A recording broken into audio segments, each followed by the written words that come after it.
This is a gap between two cabinets sitting in a corner, and in another video of mine I'm explaining why this can sometimes be the result if you're using this specific corner cabinet in a room where the two walls in that corner are not perpendicular to each other.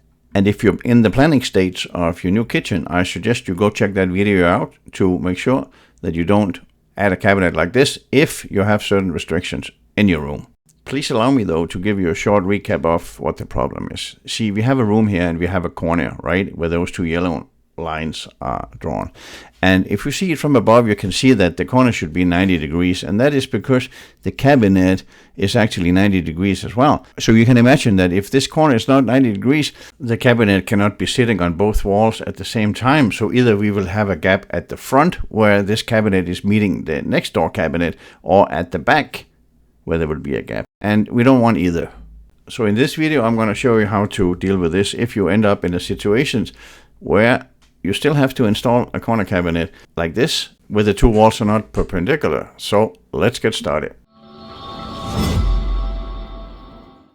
Before we get to that, you might be thinking, or I know I was thinking once, that hey, if I check that corner and it's 90 degrees, I'm safe, right? Then later in the installation, I will have no issues. Well, the problem is that if you put a little square in that corner, you don't see the full picture. And getting a really, really big square would be nice, but they don't have those at Home Depot. Since I couldn't get that big square, I was thinking about this guy I remember from math way, way back when I went to school. But sometimes applying math you learned in school to kitchen installation is not really that easy. I found out it was very inaccurate and not really practical to use in real life when you're installing an Ikea kitchen. So find the biggest square you can and then do your best and then deal with it when you get to the installation. If it turns out that your corner is not absolutely 90 degrees.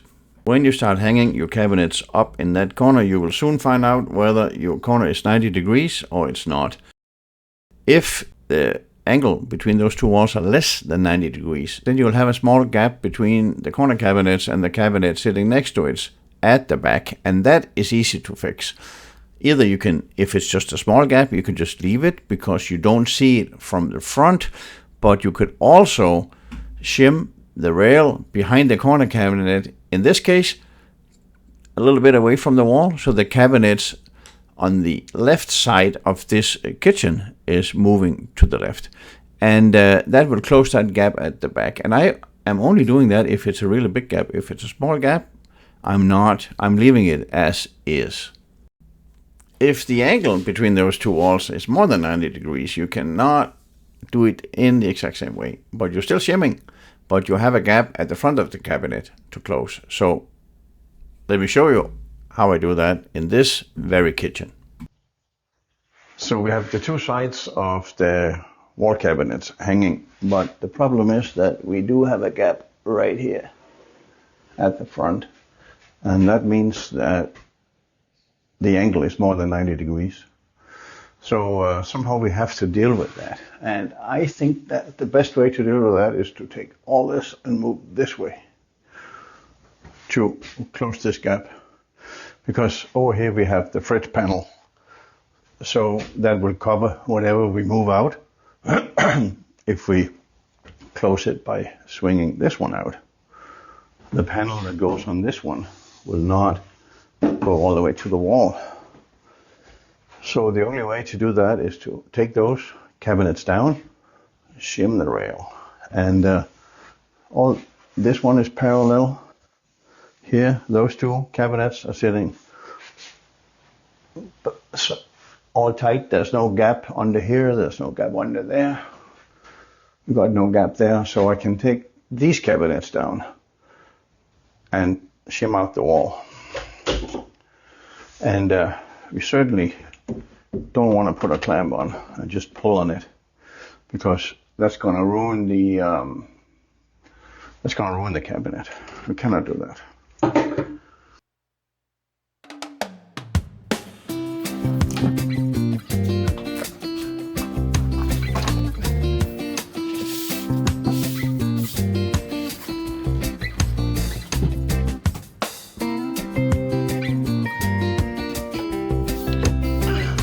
So we got the fridge cabinet. We got this 12-inch. The thing is, we got the light. We got the light sitting in this one already, as you can see here.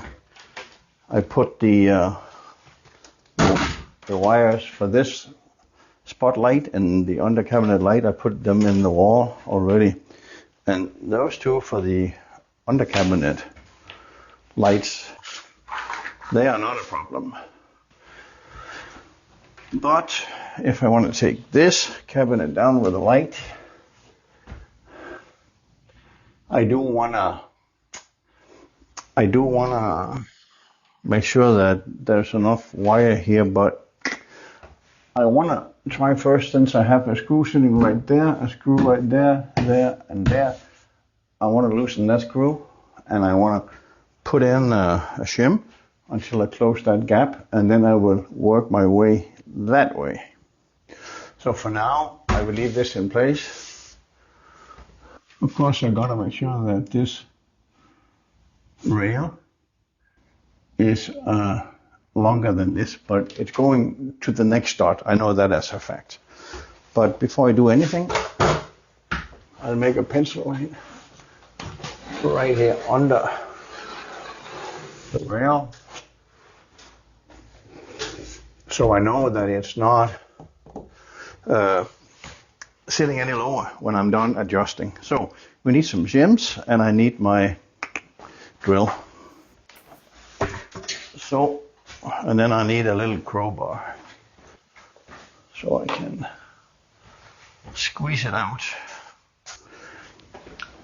I probably need a shim in the same size as the gap. So let's try to loosen this one.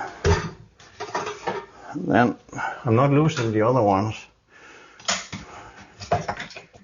because I don't want it to fall down.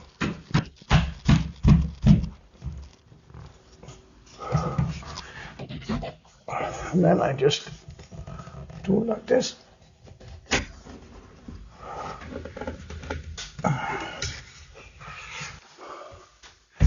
So,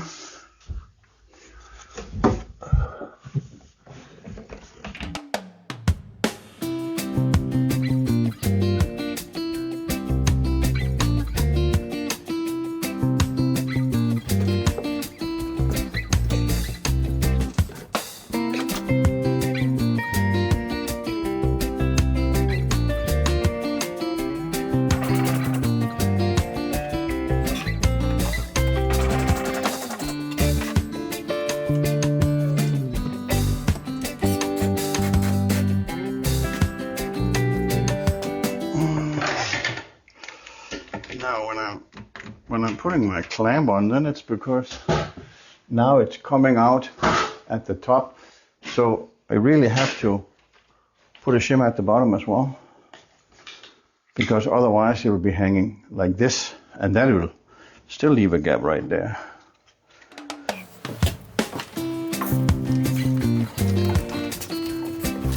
And then I can check with my level here that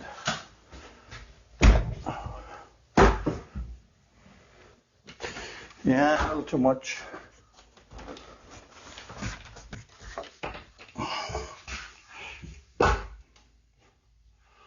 Yeah, that'll work. So we got it closed there, and we got it closed here, and I just want to make sure that I'm not forcing anything, so I will check. See. So this wall is not clumped, so this has to be shimmed as well. I don't necessarily need to do that right now, but I might as well give it a bit, because that will make this one meet as well. So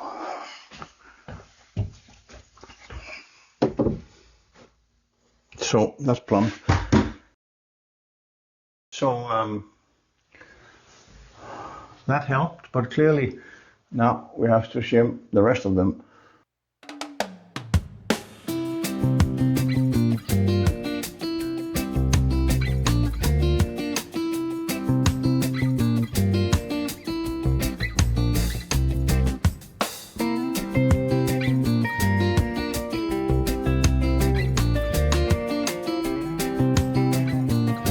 we got 2 out of 4 shimmed.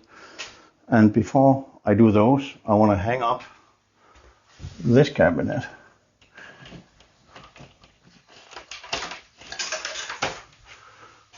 To see if that is shimmed at the right distance.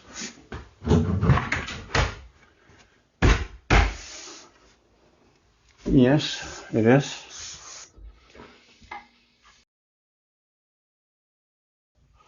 And it needs to come out as expected because we moved it out up there. So I will not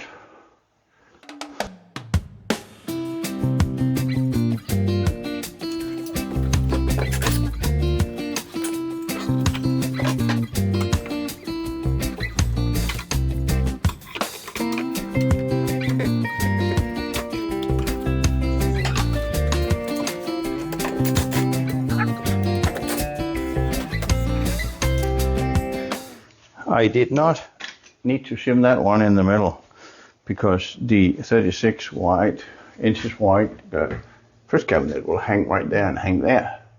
So it doesn't matter, it goes in like this, but I prefer to do it nevertheless so I can get a good, so where the brackets are hanging is flat and not going like this because it can make it difficult to get the bracket to engage with the rail.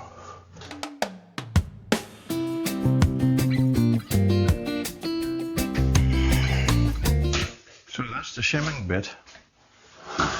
Let's see how it looks with this one.